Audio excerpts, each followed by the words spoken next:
L'armée israélienne peut-elle éradiquer le Hamas comme elle l'a juré? Le mouvement palestinien survivra-t-il à cette nouvelle guerre qui dure depuis près de 6 mois maintenant? Décryptage avec Michel Goya. Bonsoir. Bonsoir. Soyez le bienvenu sur TV5 Monde. Vous êtes ancien colonel français des troupes de marine et historien militaire. Vous connaissez très bien ce conflit du Proche-Orient pour y avoir travaillé de près. Et vous êtes l'auteur du livre L'Embrasement, comprendre les enjeux de la guerre Israël-Hamas. Ça vient de sortir chez Robert Laffont à Perrin. Michel Goya, la première question, elle est simple. Alors que depuis plusieurs semaines maintenant, Benyamin Netanyahou dit préparer une offensive sur Rafah, offensive terrestre d'envergure, elle n'a toujours pas eu lieu. Quel est l'état global de la situation sur le plan militaire dans l'enclave palestinienne?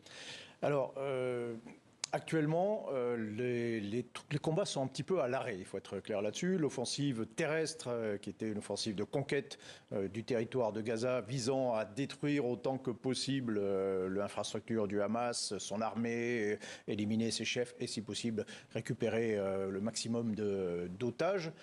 Cette opération, finalement, s'est un peu arrêtée. Elle a commencé très fort, je dirais. Il y a eu des combats extrêmement violents, notamment dans le nord, puis après dans le centre, et puis depuis un mois et demi, on voit sur la carte, les soldats israéliens ne progressent plus,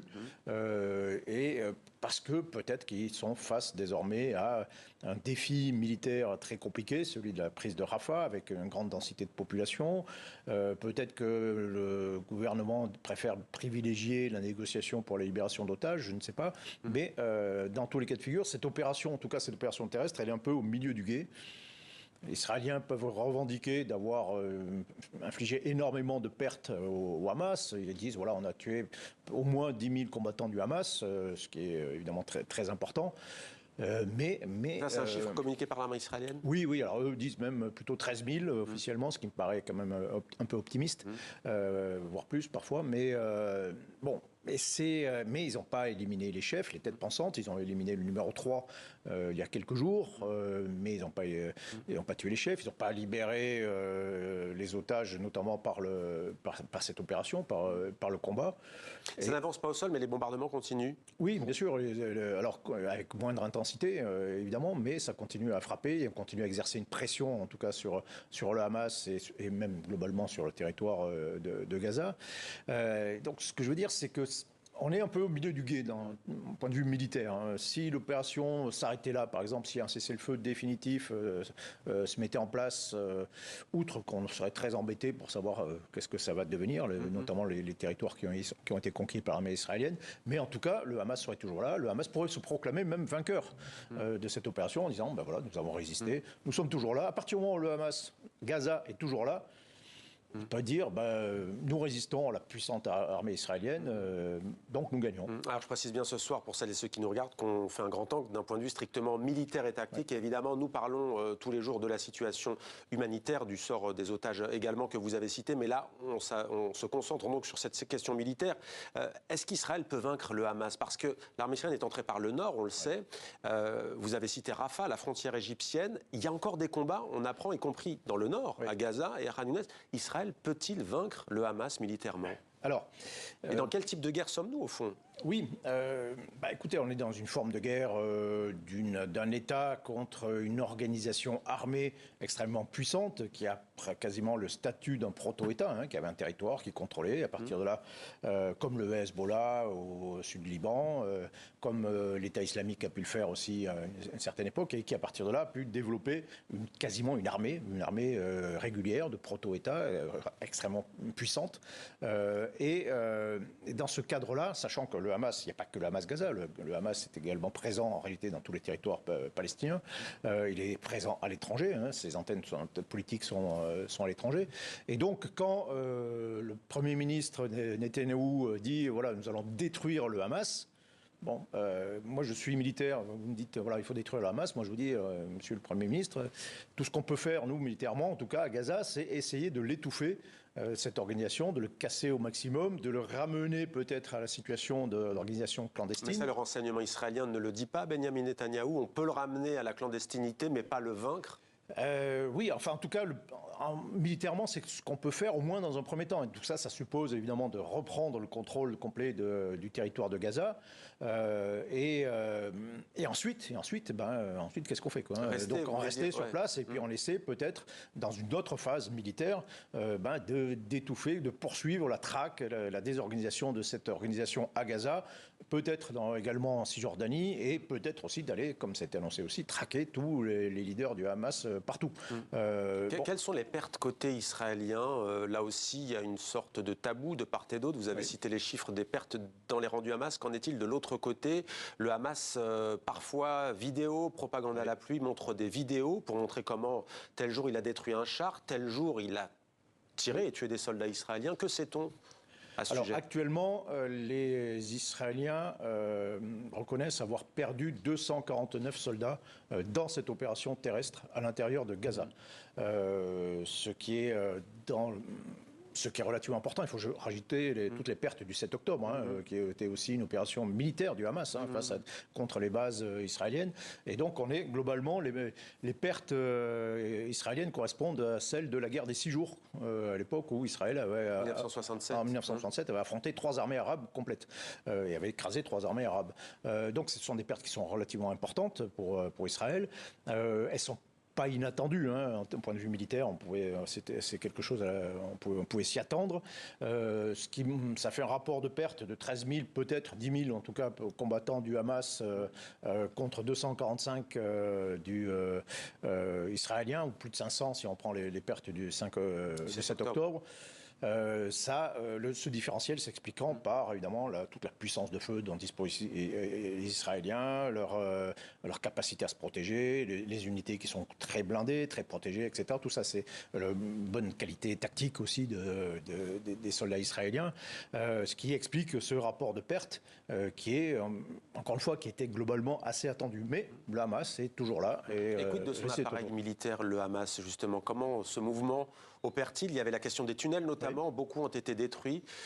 Comment s'opère l'appareil militaire du Hamas au fond? Il y a un commandement, Oui, alors, comment dire, il y a le Hamas est organisé militairement en 2 forces. Il y a une force de frappe, essentiellement des roquettes qui essaient de frapper sur le territoire israélien.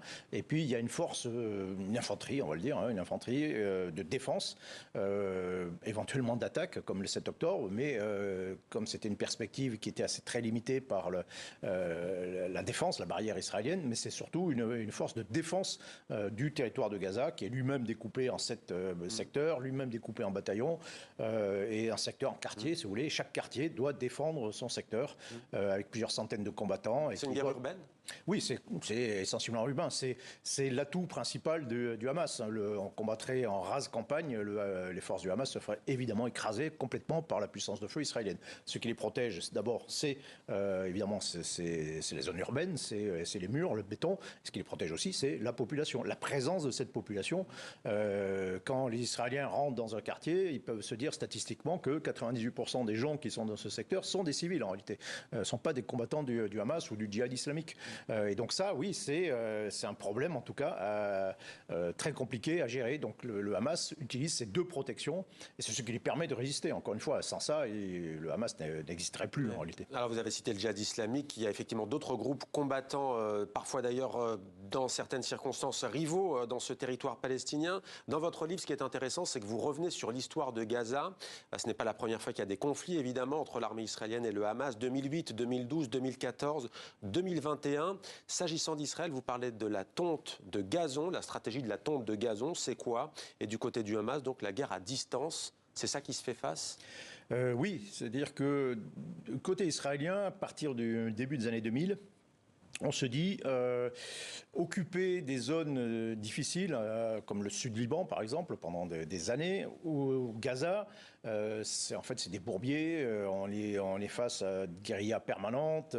Donc autant abandonner ces territoires. Militairement, se replier derrière le mur de défense quand les Israéliens ont installé tout autour du territoire du pays, et protéger derrière ce mur eh bien, on pourra éventuellement contrôler à distance, en frappant essentiellement par force aérienne ou en menant éventuellement quelques raids avec des forces terrestres. On va punir que ce soit le Hezbollah ou plus particulièrement le Hamas. On va le punir lorsqu'il voudra nous attaquer. Et comme de l'autre côté, notamment du côté du Hamas, avec cette barrière de défense, il n'y avait pas beaucoup de possibilités aussi de pénétrer sur le territoire israélien, cette guerre se faisait aussi un peu à distance. Donc, le Hamas a développé toute une artillerie de roquettes, de missiles, de mortiers, de pouvoir tirer sur le territoire israélien. Et donc, rapidement, l'affrontement entre Israël et le Hamas, il y a eu toute une série, ça a commencé un peu même en 2006, avant même que le Hamas contrôle complètement le territoire, mais en 2008, 2012, 2014, où vous avez chaque fois le même schéma, des frappes de part et d'autre, roquettes, puis après des frappes aériennes, parfois des raids terrestres, mais on se bat à la frontière comme ça, et puis au bout de quelques semaines, les choses s'arrêtent, et puis on négocie une paix. Le Hamas dit, voilà, on a résisté. Les Israéliens disent, voilà, on a mis fin à la menace, au moins provisoirement, mais en attendant de recommencer la fois suivante. Alors, il nous reste une petite minute. Est-ce que c'est un tournant? Jamais Israël n'avait subi de telles attaques le 7 octobre. 1160 Israéliens tués. Côté palestinien, 32 552 Palestiniens tués. C'est le chiffre aujourd'hui des autorités de Gaza. Un tournant dans l'histoire de ce conflit, selon vous? Oui, bien sûr, bien sûr. C'est-à-dire que là, tout ce qu'on évoquait, c'est plus possible. Dire, voilà, on se maintient derrière la ligne frontière et puis on se frappe dessus à distance pendant quelques semaines, puis on arrête là. Non, ça, c'est plus possible. Il y a un point de non-retour. Là, il y a un point de non-retour. Il faut effectivement, de la part des Israéliens, détruire au moins autant que possible le Hamas, le punir en réalité, le punir aussi. Il faut avoir une réponse à la hauteur de l'attaque, du choc, du désastre. C'est pas déjà atteint? Peut-être qu'on peut se dire qu'il faut présenter un résultat, en tout cas, de la part israélien, dire, voilà, on a détruit le Hamas, 10 000 combattants, plus des blessés graves tués, blessés graves, on a détruit l'armée du Hamas, c'est peut-être suffisant, mais voilà, mais il faut présenter quelque chose de fort et qui soit en tout cas à la hauteur du choc du 7 octobre. Merci beaucoup Michel Goya, ancien colonel français, historien militaire, merci pour votre éclairage ce soir sur TV5.